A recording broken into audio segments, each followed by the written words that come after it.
What's up? I'm feeling like shit as usual. This is from yesterday, my pet peeves.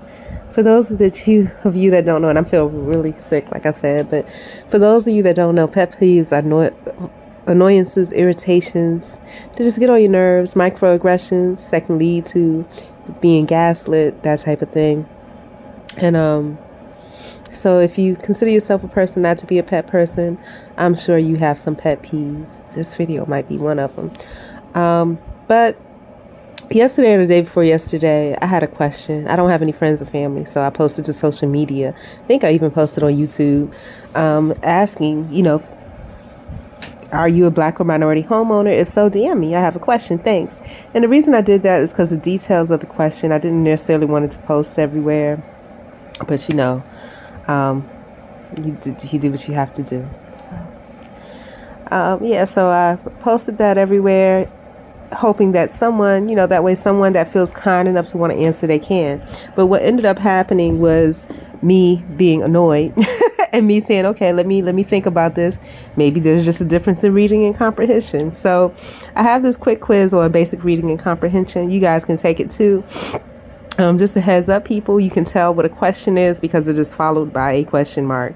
And here's a sample paragraph. I like green beans on occasion. I had burgers for dinner. I also had some green beans. Have you had green beans before? And the test is, how would you respond? A, green beans are probably created by photosynthesis. B, farmers find new and creative ways to grow green beans, both indoors and outdoors. C, yes, I have had green beans before. Which would be the correct answer? You can pause here if you want to take a thought about it and think. So you would ask yourself, the question mark follows the question, right? So the question is, have you had green beans before? Does answer A answer that? Green beans are probably created by photosynthesis. No, it does not. It does not tell you if you had green beans before. Does answer B answer that question? Farmers find new and creative ways to grow green beans, both indoors and outdoors. No, it doesn't tell you if you've had green beans before. Does answer C answer that? Yes, I have had green beans before. Yes, because the question, which is the words followed by the question mark, is, have you had green beans before? So ding, ding, ding. Yes, I have had green beans before is the answer. Now, I come across this type of stupidity all the time. So somebody did respond to my question in regards to being a black minority or homeowner. It was just one person. He says, yes, I'm a homeowner. What's your question? I get all excited because I have somebody with a picture that looks professional, that looks like they might be able to give me an actual answer and might be real. So I go into detail. Hey, I'm getting mail from the Democratic Party, flyers, etc. And I don't have any political affiliation, never voted, etc. I have lived alone in this rented house for the past 3 years. Recently, I started getting direct mail flyers with the owner's name and my name together in this fashion. Quote, to Amber Watts and Joy Blanco. End quote. I have never had this happen before, and they should. Keep in mind, I'm living here 3 years, and they should not have my info, and the owner has not lived here in 5 years. Have you ever had this happen? Question mark.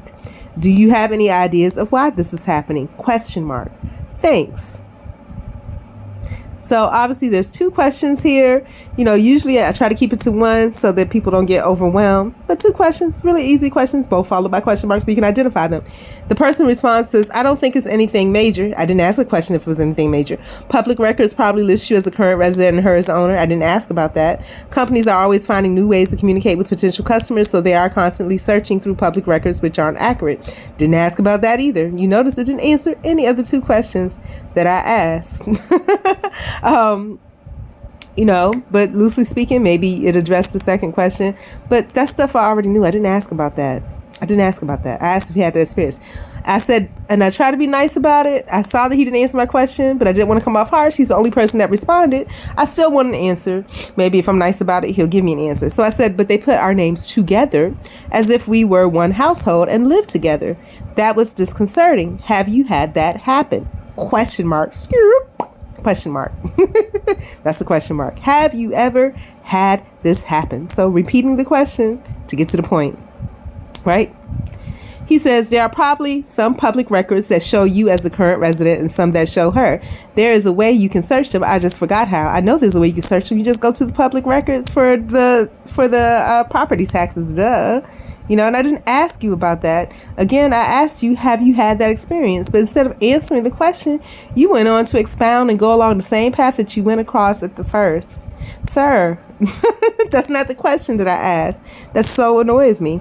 But anyhow, so he comes back. I come back, and at this point, I'm angry. I said with the megaphone, the question is, as posted in my original DM to you, is, have you ever had that happen?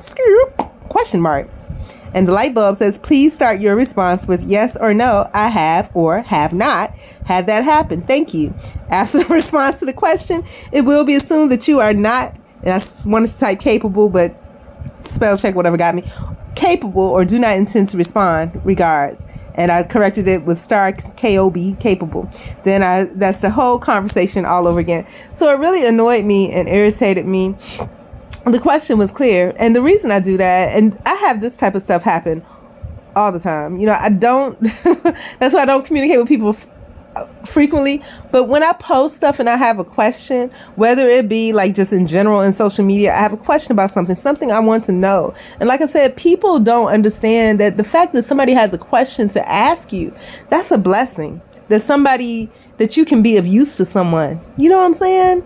People don't understand that. Whether it's you posted it in general on social media, it's posted in general. If you don't want to answer the question, what the question is, it's followed by a question mark. Just don't answer. Don't respond. I would rather you not. You know what I'm saying? My time is valuable. I don't like that, And the same thing happens in work situations. You ask a question and then somebody will take it totally the left field, and depending on how they expound on it, it goes completely opposite of what your question is. So what somebody can infer from the way that he answered was, I didn't know that public records are searched and used for me, marketing and things like that. I know that, but I want to know, have you had that situation happen before? Have you had that happen before? That's the question. And then to expound on it more, if you have had it happen before, what are your possible thoughts on that? And said, okay, well, he just skipped that total first question. Let's go back to it. But anyways, like I said, do you share any similar experiences? Does anybody else have this happen? It's really direct. It's a question mark following it. That's the question. I was taught in school, 3rd grade, when there's a question, the way that you answer it, you take a portion of the question and you put that in your statement. That's how you know you made the question. Do I have to, every time I ask a question, make sure that I rephrase it in a statement with a fill in the blank to make sure that they answer it, or make sure that it's clear that I'm not being mean, that, hey, okay, it's clear. So I got cut off. So, the question is, do you share any similar pet peeves, And like I said, it makes me wonder, do I have to make a question, then create a fill in the blank with it? Because I'm very objective. This is nothing personal. I just want to answer to the question, Anything you're going to answer, you're going to not. And then make sure that it's known that, hey, if you decide not to fill in the blank or choose a choice, then you just don't want to answer the question. And that's okay. You have every right to do that because, that's your personal time and personal information. You can use it the way you want to, And, being personal information, meaning the information you have, whether it's personal or not.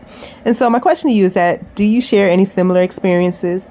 And do you have any pet peeves? It doesn't necessarily have to be the same one. But if you do, answer. And I've had this question 20 years ago, and I had somebody respond to me that in this day and age, people do that. They run you in circles intentionally. They don't answer any questions.